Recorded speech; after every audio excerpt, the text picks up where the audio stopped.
In its sixth missile test this month, North Korea has fired another unidentified projectile towards waters of its east coast. This comes as Kim Jong-un continues to flex the country's military muscle and ignores Washington's offers for peace talks. South Korea's Joint Chiefs of Staff have said that they had detected the launch of 2 ballistic missiles on the east coast of North Korea. The suspected missiles are likely to have landed outside Japan's exclusive economic zone. The last time North Korea tested this many weapons in a single month was back in 2019. That is when a high-profile negotiation between North Korean leader, UN, and former US President Donald Trump collapsed. North Korea earlier this month indicated that it will strengthen its defenses against the United States and will consider resuming its nuclear and long-range weapons testing in a blatant warning to the West. North tested suspected ballistic missiles on the 14th of January and the 17th of January and fired what it said were hypersonic missiles on the 5th and 11th of January. Now, these back-to-back missile testing by North Korea once again has raised fears of worsening tensions between North Korea and the West. The series of tests has drawn condemnation from governments in the United States, Japan, and has also sparked an emergency meeting of the UN Security Council.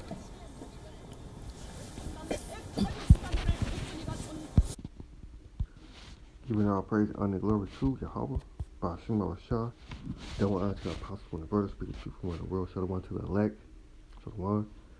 So let's get right into it. So you see, let's go to Joel chapter 1, verse 15. It says, "At last, for the day of the Lord is at hand, and instruction from the Almighty shall it come." Right from the Let me do it again. So Joel chapter 1, verse 15. It says, "At last, for the day of the Lord is at hand, and instruction from the Almighty shall it come." Right.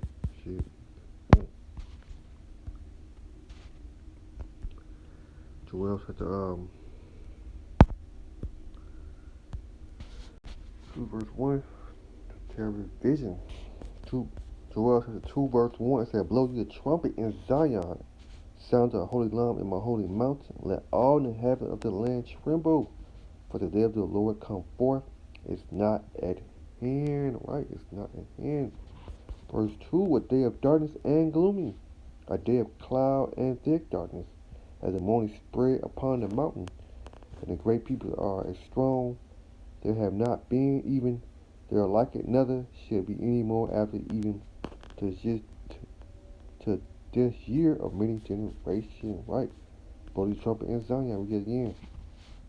Joel 2:1, it said, "Blow you the trumpet in Zion, in my holy mountain."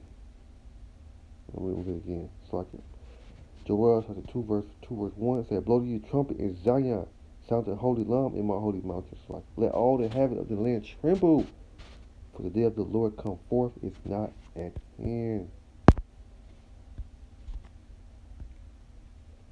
Joel 3:9.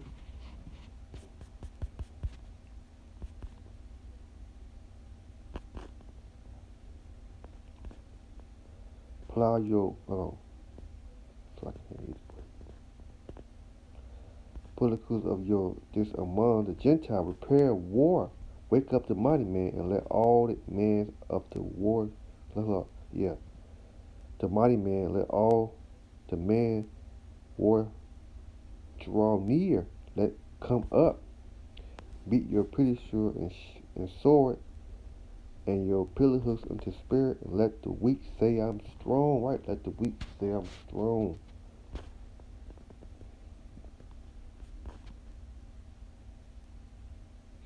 Verse 12, "Let the heathen be weak, and come up to the valley of Jehoshaphat, for there was set to judge all the heathens round about." Right.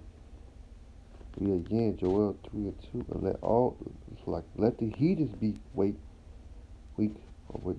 and come up to the valley of Jehoshaphat, for there was set to judge all the heathens round about."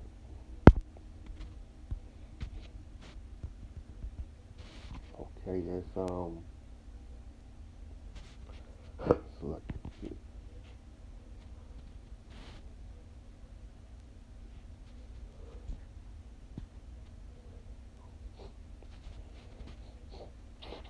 mean, I'm going to Matthew. Oh, Matthew 16:1. Right here. Let's get right to it. It's in Matthew chapter 16, verse 3. It says, in the morning it will be fall weather. Today, where the sky is red, O Lord, O you hypocrite. You can discern the face of the sky, but can you not discern the signs of the time? Right? Can you not discern the signs of the time? Verse 4. You are wicked and adulterous generation, seeking after sign. There shall no sign be given unto you, but the sign of the prophet Jonah. And he left in and depart. Right? He left and then he depart. Let's go to Matthew 24. So you see, man, we are coming into some evil times. Now people don't have no idea. Matthew 24, verse 3. And he sat upon the Mount Olivet, and the disciples came up to him privately and said, tell us, what should those things be, and what should be the signs of thy coming and the end of the world? Right, end of the world. Verse 4. And Yahweh shall answer and say unto them, take heed that no man deceive you. For me shall come in my name, say Mashiach, and deceive many. Right. Perilous times. Let's see, keep going. Matthew 24, verse 22. Except those days to be shortened, there shall no flesh be saved. But for the elect's sake, those days should be shortened. Right? For the elect's sake, those days should be shortened. Again, Matthew 24, verse 22. Except those days to be shortened, there shall no flesh be saved. But for the elect's sake, those days shall be shortened. Let's go to Matthew 24. Yeah, Matthew 24, verse 33. So likewise, you will see. So likewise, you shall see all those things. Know that it is near, even at the door. Right, even at the door. Very I say unto you, this generation shall not pass till all those things be fulfilled. Right, till all those things be fulfilled. Read again, Matthew 24, verse 3. It's like Matthew 24, verse 34. Very I say unto you, this generation shall not pass till all those things be fulfilled. Heaven and earth shall pass, but my words shall not pass away. Matthew 24, verse 42. It said, be ready for his coming, right? Be ready for his coming. It said, watch therefore, for you know not what hour your Lord does come, right? Watch. Verse 44. Therefore be you also ready, for sure an hour think not the Son of Man coming.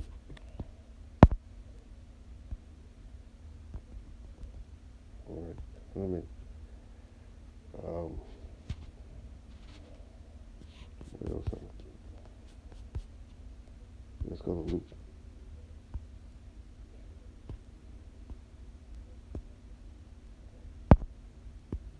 Luke 21.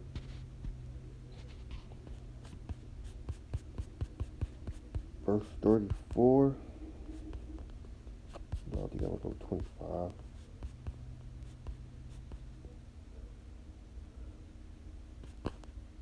Turn the door to Luke 21, verse 25. And there should be signs in the suns and in the moon, and stars upon the earth, distress of nations would pass perversely, and the sea and the waves of war. Many heart fails things for fearing and looking after those things which are coming on the earth, for the power of heaven shall be shaken. Matthew 21, verse 34. It said, take heed to yourself, and let any time your heart be overcharged with suffering and drinking and caring of this life. And so the day come upon you underwear, right? Come upon you underwear. For as the snare should come on all them that dwell on the face of the whole earth. Luke 21 verse 36. It said, watch you therefore and pray always that you may be accounted worthy to escape. All those things should come to pass and stand before the Son of Man. You see, Luke 21 verse 36, it said, watch you therefore and pray always that you may be accounted worthy to escape. All those things should come to pass and stand before the Son of Man. So let's get right to this other video.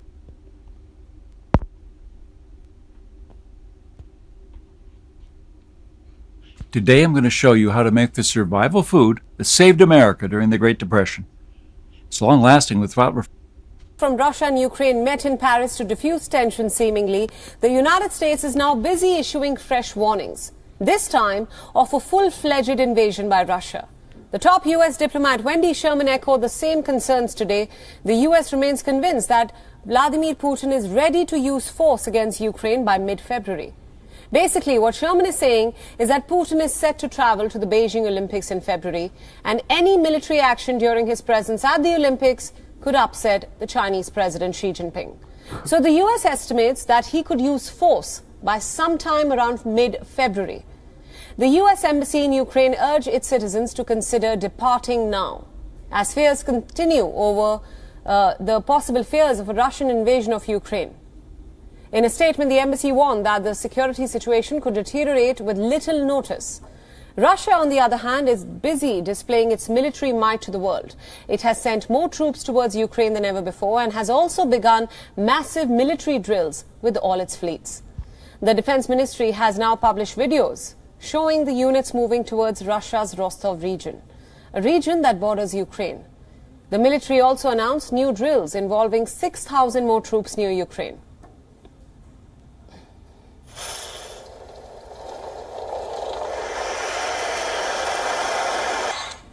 Another video shows fighter jets being relocated to Belarusian airfields. Russia has sent 2 battalions of the S-400 surface-to-air missile systems to Belarus. Both the nations will hold joint military exercises called the Allied Resolve to repel external aggression.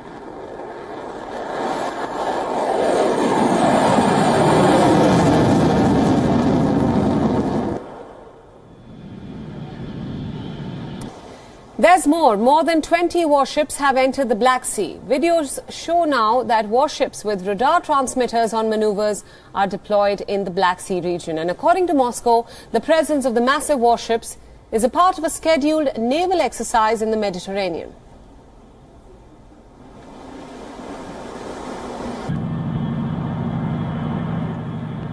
Amid all this military display, Moscow has maintained its denial to invade Ukraine, instead blaming the West for quote-unquote hysteria. The Russian state TV has also replicated the same tone. The state media says it's Western panic that is now fueling tensions in the region. NATO is scrambling to beef up its eastern flank, and Western governments have warned of crippling economic sanctions if Russia invades Ukraine. But watching Russian state TV provides little sense of impending conflict. Russian state TV, a vital tool for the Kremlin's public messaging, says panic in the West is fueling the tensions, along with U.S. troop reinforcements to the region and arms supplies to Kiev. Not the 100,000 Russian troops gathered near Ukraine's border. Independent polling data shows the Kremlin's message that the West and not Moscow poses a threat to peace is widely believed in Russia. Russia will not attack anyone, but I can believe there will be a huge Western provocation which is already being undertaken. And Russia will start a war against somebody. No, Russia will defend itself, and it must. Denis Volkov, director of the independent Moscow-based pollster Levada, says it's important to the Kremlin that it looks like the West is inflaming the situation. And from the information side, there's more of it on the West. It turns out that we don't want war, but the West does. No one is invading, but we are the ones who are blamed. Anti-American sentiment and scathing commentary about Ukraine's pro-Western governments have been staples of Russian state TV since 2014, when Moscow's annexation of Crimea and backing for a separatist revolt in East Ukraine shattered relations with Kiev. Western diplomats, analysts, and others are now scrutinizing Russia's state media coverage of Ukraine for any drumbeats of war, and for clues as to whether President Vladimir Putin's troop deployments are indeed the prelude to a military move or just a bluff to extract security concessions from the West. Moscow says it wants written responses to its demands this week, which include never allowing Ukraine to join NATO. For more on this, joining us now is our correspondent Susan Tehrani, who joins us live from New York. Susan, thanks again for joining us.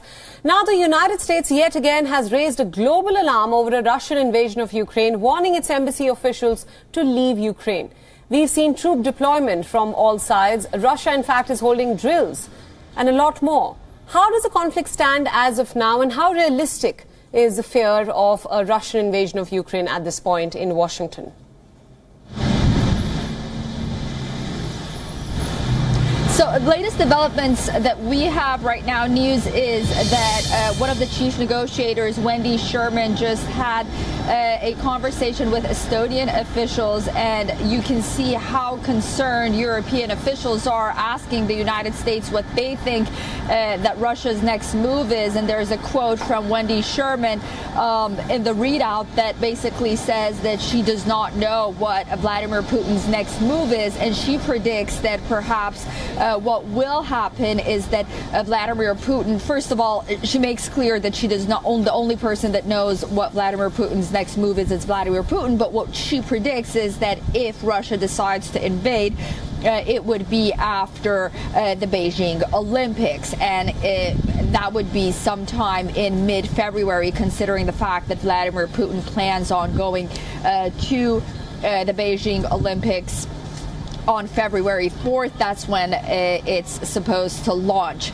A little look back in history, just in 2014, Vladimir Putin did decide to annex the Crimean Peninsula after the Sochi games. Right. I'm sure our viewers recall, and so that's something to take into consideration, and something to note that perhaps at direct sanctions, a regardless. That's something that Washington is trying to prevent right now, and with it coming out and saying that the option of not sending troops inside Ukraine basically is off the table, then it sees this option sort of, putting sanctions on Vladimir Putin, at least saying that it wants to. We'll see whether or not, Biden really goes ahead and does that or not.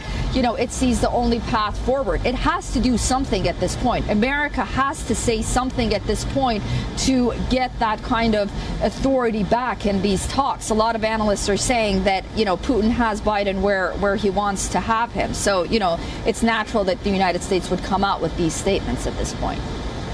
Right. Susan Tehrani, our correspondent from New York, thank you so much for all those insights, and thanks for joining us on Beyond this hour. Now, for a better understanding of the Russia-Ukraine crisis as it stands as of now, we earlier spoke to an international affairs analyst from Moscow, the Moscow State University in particular, Boris Volkonsky. Listen in to his inputs on the subject. The main thing is that there are Minsk agreements, and both sides are to fulfill the Minsk agreements and withdraw the troops, the heavy troops from the nearest proximity of the line of the standoff. And as for Normand format, well, I think it's quite plausible and it's quite feasible that it should go on. But the fact is that all this, noise and informational warfare that surrounds it prevents from real talks on real matters.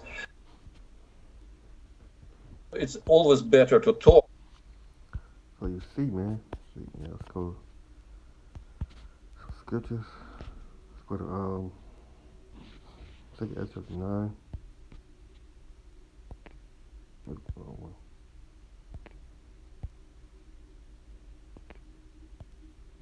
Exodus 9 verse 1, it says, and he answered me and said, measure the time diligent in thyself, and when thou see part of the signs past, which I have told you before, thou shalt understand that it is the very same time when then the highest will begin to visit the world which he made, right, which he made. Verse 3, therefore when they shall be seen earthquake upwards of the people in the world, and thou shalt will understand the Most High spoken of those things from the day that were before thee, even from the beginning. Verse 5, look at for like as all that is made in the world had a beginning and an ending, and the end is manifest. Right, the end is manifest. As you see, man, the end is manifest. Read it again.